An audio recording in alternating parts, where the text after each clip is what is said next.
So I want to share a few tools with you about confidence, but I think it's really important for me to first share a little bit of background story, and I'll keep it as quick as I can.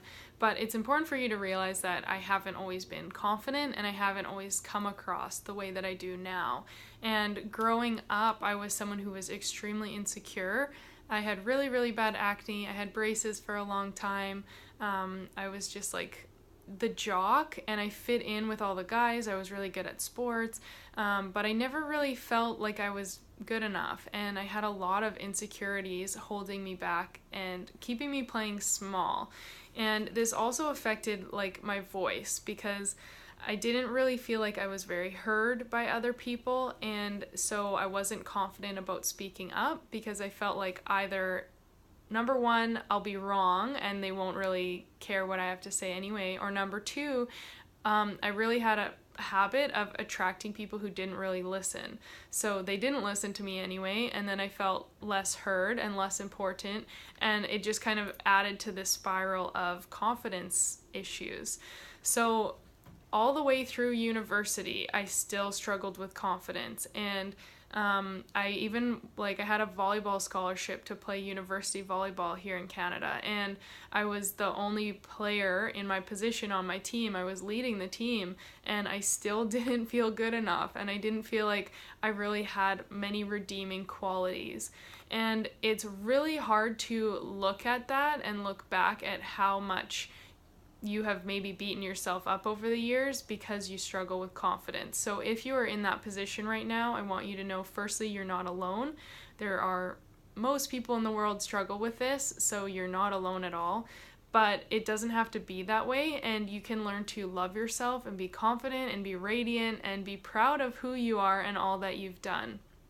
So with that said, I want to go into some of the shifts that I made in order to get to where I am now, because it really was a journey and quite a transition for me to get to this place. And it all started with creating a lot of awareness and creating a commitment to change, because finally one day I realized, you know what, I'm really unhappy in myself. I'm feeling really miserable. I don't really love who I see in the mirror. I don't really feel like I'm bringing much to the world, or I'm being appreciated, or I'm fulfilling what I should be fulfilling.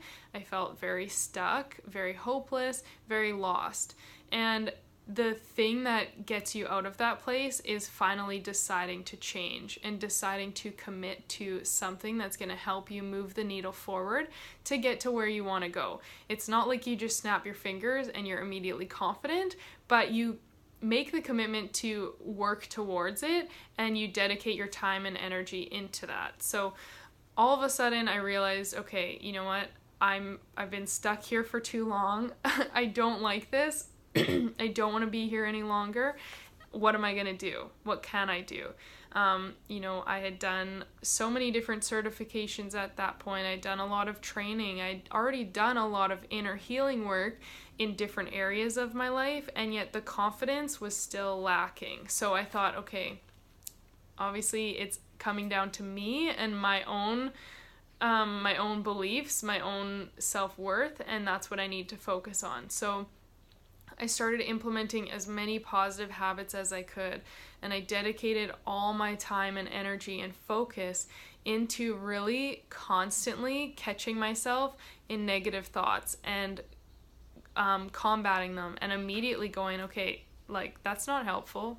Don't think that way. Or why are you saying that? Or really turning those habits into success habits and creating a whole different way that I communicated with myself. And you may have seen the quote, there's a little Pinterest quote that's been going around for a while about how if someone else were to talk to you the way you talk to you, would you accept it?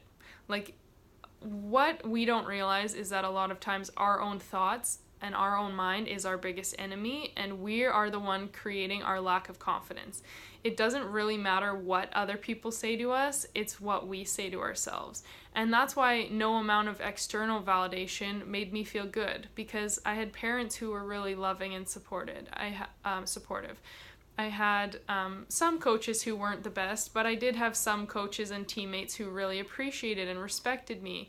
And like every game, they could give me praise and tell me how good I was, or how well I played, but I didn't believe it, and that came down to me. So it wasn't really their job. And so that's the biggest thing with confidence, is realizing that it is your control, because you are the one who determines what you believe and what you allow into your life or into your energy field, and what you just let influence you ultimately. So when you start to create the awareness around it and you start to realize how negative your self-talk is, and then you start to realize this isn't okay and I don't want to stay in this place any longer, and like that quote, I wouldn't let anyone else talk to me that way, so why am I letting myself talk to me that way? Why am I letting myself torment me and beat me up and just like drag me down every day, no matter what I'm doing or no matter how hard I'm trying? Why is that okay? When you start to create a change and realize that you don't want to settle for that any longer, that's when you can start to move forward. So that is definitely number one when it comes to working on your confidence. And so that's the biggest takeaway that I have for you today. But if confidence is something else, or like something really big you struggle with, definitely let me know, and I can share some more tools and dive into it further. But the first step is really realizing that you have control over everything in your life. And the things that you don't have control over, you still have control over how you react to them and what you choose to believe and how you choose to respond. So when it comes to negative self-talk, when it comes to unworthiness or self-doubt, and when you're feeling like you're not good enough, or you just have all those insecurities, start to create a change in that dialogue and in that self-talk so that you can become, you can get out of that place and get to the next level, where then you can start to implement all the positive habits and the different things on top that are actually going to fix it. But it all starts with awareness, and it all starts with being determined and committed to making a change.